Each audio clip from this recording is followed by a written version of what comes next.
Nature and Scripture reveals truth, part 14. When the moon is between the earth and the sun and covers the sun completely, it is a total eclipse. A circle of up to 270 kilometers on earth will then experience total darkness. The moon orbits the earth in an oval shape, not in a perfect circle. The distance to the Earth varies from 363,000 kilometers to 405,000 kilometers. When the Moon is closer to the Earth, a total eclipse can occur. When the Moon is further away from the Earth, it looks smaller and does not cover the whole Sun, and an annular eclipse occurs. It can also look like this. A total eclipse leads to total darkness, which lasts from just a few seconds to maximum 7.5 minutes. The question we want to answer is, what was the cause of the darkness for 3 hours when Jesus was crucified? We have 3 testimonies from Scripture. Matthew 27:45. Now from the 6th hour until the 9th hour there was darkness over all the land. Mark 15:33. Now when the 6th hour had come, there was darkness over the whole land until the 9th hour. Luke 23:44. Now it was about the 6th hour, and there was darkness over all the earth until the 9th hour. All 3 agree. It was darkness from the 6th hour, which is at 12, until the 9th hour, which is 3 in the afternoon. So 3 hours of darkness. If a total eclipse lasts for a maximum of 7.5 minutes, what could be the cause of 3 hours of darkness? Here are 3 historical documents. Number 1, scientific discrepancy. While ancient historians like Thales and Phlegon called it an eclipse, it is historically recognized that the solar eclipse cannot happen during Passover because of its full moon, leading some to argue it was a supernatural event rather than a natural astronomical one. Number 2, Origen, in his work against Celsus, Origen also cites Phlegon's account, arguing that the darkness was too extraordinary to be a natural solar eclipse. Number 3, in his Apologeticus, Christian apologist Tertullian in AD 197 considered this not an eclipse but an omen, which is recorded in Roman archives. From Wikipedia.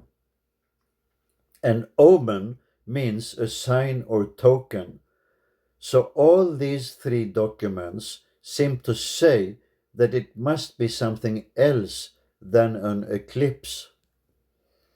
In this picture, you can see the moon is in between the earth and the sun, and a solar eclipse appears on earth.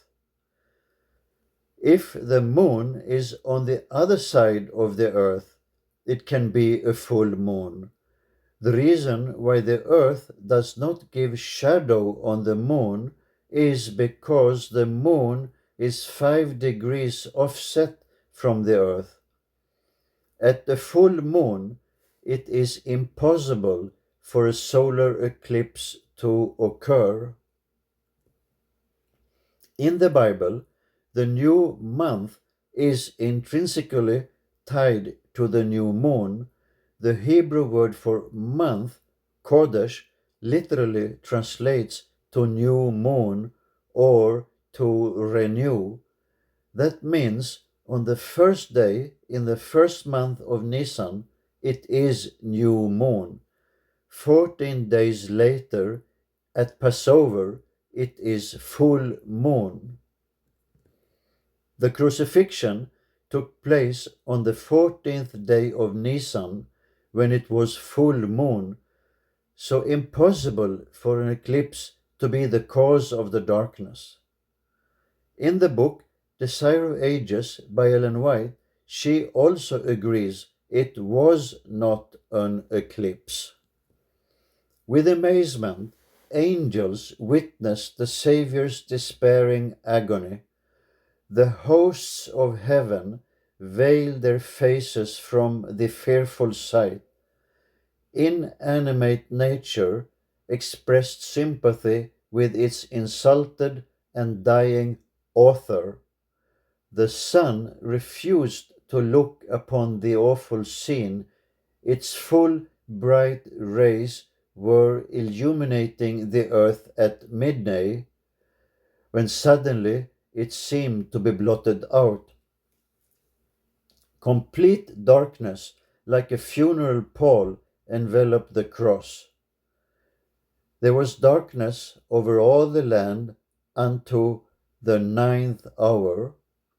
There was no eclipse or other natural cause for this darkness, which was as deep as midnight, without moon or stars, because the sun did not shine on them. It was a miraculous testimony given by God that the faith of after generations might be confirmed. It was total darkness for 3 hours, as total eclipse lasts for less than 8 minutes and cannot occur on the 14th of Nisan because it is a full moon. It seems more natural to believe it was a supernatural, miraculous testimony given by God that the faith of after generations might be confirmed, as we read. So it was for our sake also, to strengthen our faith.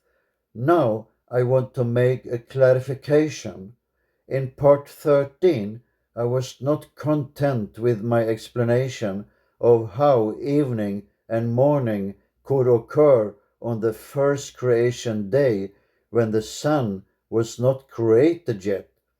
So I removed it from YouTube and did some changes, and I will upload it on YouTube again soon. So please look at it again. Thank you.